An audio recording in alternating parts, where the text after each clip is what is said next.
What is up, family? This is your boy Kato, and welcome back to another episode of Kato's Corner, where winners are made. Today, I'm going to be discussing one of my favorite crypto projects, Hbar, and why I'm so bullish on this project in the next bull run. I'm also going to be giving you guys a quick market update on the SPY and Bitcoin. You're not going to want to miss this one. Stay tuned. Now, play that intro.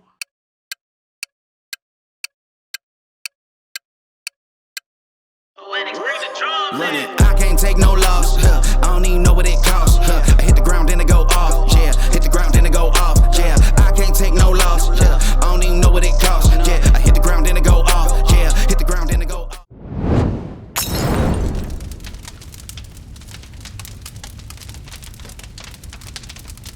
So before we jump into it, if you have not subscribed, please hit the subscribe button, join the Winner's Corner. That way you're notified every single time a new video comes out. If you're interested in joining the 3T Warrior Academy, please check out the affiliate link in the description below. If you're looking to hone in on your technical analysis skills and abilities, then look no further than TradingView. If you're looking to get in a TradingView account, please hit the affiliate link in the description below, as you can get up to $30 off. Not only does this help you out, but it helps me out and the channel as well. I also have to let it be known that I am not a financial advisor, and anything I say and do is not considered to be financial advice, and it is for entertainment purposes only. I just hope that my tips, tricks, can help spark something in you to help you go do your own research and make your own plan. So right now we're over here on the crypto fear and greed index. Right now we're sitting at a 58. Yesterday we were at a 69, last week at a 68, and last month averaged around a 63. I'm not too worried about it. We're still in greed. Yesterday we were at a 69 and Bitcoin had a pullback. Today we're in 58 and Bitcoin's going right back up and testing that resistance line. So I'm not too worried about it. Nothing crazy going on today, at least in the top 30. There's no big movements. I mean, Chainlink's up 6.28%. But other than that, and at least in the top 30, I'm not seeing nothing really eye-popping. I see a couple that are up a little over 2%, but nothing crazy. Over here on the Bitcoin chart, this is on the weekly. Excuse all the stuff on here. I'm actually looking at the Wyckoff method and trying to time this thing out to see where we might be going. And it's actually all playing out kind of to what I've been talking about this whole time since I actually started this channel. But right now, I think in the short term, we need to get past this 30,500, close above that. And then from there, we will definitely go up and test this 33K. Without a shadow of a doubt, I totally know that we will test this 33K, but we have to get past this 30,500. That is very important that we get past that, and then we're on our next leg up. If we do get rejected, I don't see us breaking this trend line. This trend line's held pretty dang strong since last year in December. Yesterday, you can see we wicked down to it, and then we came right back to test this resistance line. So I feel good that right here we will have a bounce play and we can get through this resistance line. Jumping on over here to the fear and greed index for the stock market. Right now, at the time of this recording, we're sitting at a 68. If you go over here and check out the SPY, we are holding pretty good onto this trend line here. This trend line is from Monday, March 13th. So last Monday, it's been holding on it pretty strong. I do believe that we are going to see 417 this week. Right now, we're having a little bit of a pullback, but we still haven't broke below this trend. If worse comes to worse, and we do break below this trend, I look for a bounce here around 409, high 409s, and then we keep heading upward to this 417. So I am super bullish on the SPY as well. If you trade options, or if you're just wondering where the stock market might be going, because a lot of the stocks run off the SPY. So just keep an eye on this. I do feel bullish, at least in the short term, on the SPY. Okay, so why am I so bullish on Hedera, and why do I think that it's going to be a major player in the next bull run? Well, I'm about to explain that to you and show you guys some pretty crazy stuff. If you have or have not heard of this project, I still suggest you stick around to the end of this video. All right, so right now we're on Hedera.com. So this is the Hbar website. And these are just part of the governing council. I just want to show you guys some of the bigger names that I know, and I know these companies, and these companies are big time. Boeing, You got Chainlink right there. A lot of people have heard of Chainlink. T-Mobile, obviously, that is in German, but that is T-Mobile right there. Google, that's the big one. Google, IBM, and LG. Okay, so these are all part of the governing council for HBAR. A lot of these are influential companies, and they've been around for a very long time. So right now, Hedera is currently the most energy efficient cryptocurrency out there, and it uses the least amount of energy. And why is this important? Look at the agenda. Look at what they're pushing. Go green, be green. You got to follow what the agenda is. And unfortunately, I don't really care for it. I'm going to be straight up. I don't care for that agenda, but that's where we're going. So you have to evolve with this. Look at this. Look how cheap it is to use Hedera versus it is Bitcoin. It's like not even in the same realm, right? And obviously, Bitcoin is more of a store of value, but even like with Ethereum or any of these cryptos, it doesn't matter. Look at HBAR. Now, this is HBAR compared to like Cardano, compared to Algorand, Tezos, Polkadot, all of them. It's so much cheaper. And this is the crazy part. Look at Visa. It's literally like not even a 16th of the energy usage to use Hedera that it is to use Visa. Now, that is very important because of the agenda.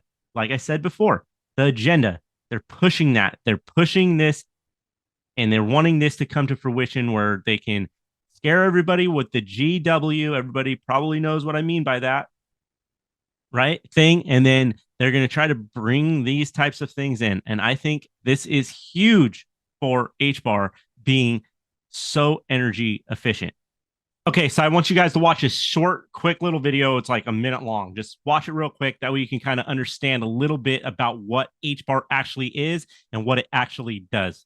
Smart nodes versus smart contracts. In the last video, we briefly explained what HBAR Suite is and how the smart nodes can replace smart contracts. But how do they differ? A few key points explained. Memory limit. While the Hedera smart contract state size limit is 10 megabytes, the smart nodes have no memory limit whatsoever. Language. Smart contracts are written in Solidity, an object-oriented programming language that cannot interact outside of the blockchain. And in order to create a fully functional application, at least a second programming language such as TypeScript is needed. With the smart nodes instead, whole applications can be entirely written in one language, as they are utilizing TypeScript to interact with Hedera and off-chain applications, thus making easier to maintain and develop with the smart nodes. Scalability. While Hedera smart contracts perform between 200 and 300 transactions per second, smart nodes can perform at Hedera native speeds, which go from 10,000 to hundreds of thousands of transactions per second with sharding. The transaction throughput difference between the two is astonishing, especially regarding potential enterprise use case and mass adoption of the Hedera ecosystem. Dependency. As Hedera smart contracts rely on the Ethereum virtual machine, what would happen if Ethereum ceased to work? Fortunately, these smart nodes provide a native solution that does not need to rely on any other blockchain, but solely on the Hedera native services, as it was meant to be when Dr. Lyman Baird gave birth to the hash graph consensus algorithm. So I got this video off of Twitter. This guy posted it right here. And what he's saying is very, very true. Life is all about the decisions you make. The future is right in front of you. You just need to move into it. Yeah, and I think this is some crazy technology that HBAR is coming out with. And this is going to be big time in the future, in my opinion. So this is the next big thing I want to talk about. This is in the HBAR community, and it's called Galaxy. And it's a social media marketplace for creators by creators. So what I'm hearing is this thing is supposed to be pretty crazy, and it's going to be like having a Venmo, Twitter, Instagram, you name it, all the socials in one social. So it'll be like all of them combined, Discord, all of it. It's going to like basically combine all of the big social media things and combine it into like one app. So I'm going to check it out, but this thing is getting a lot of hype.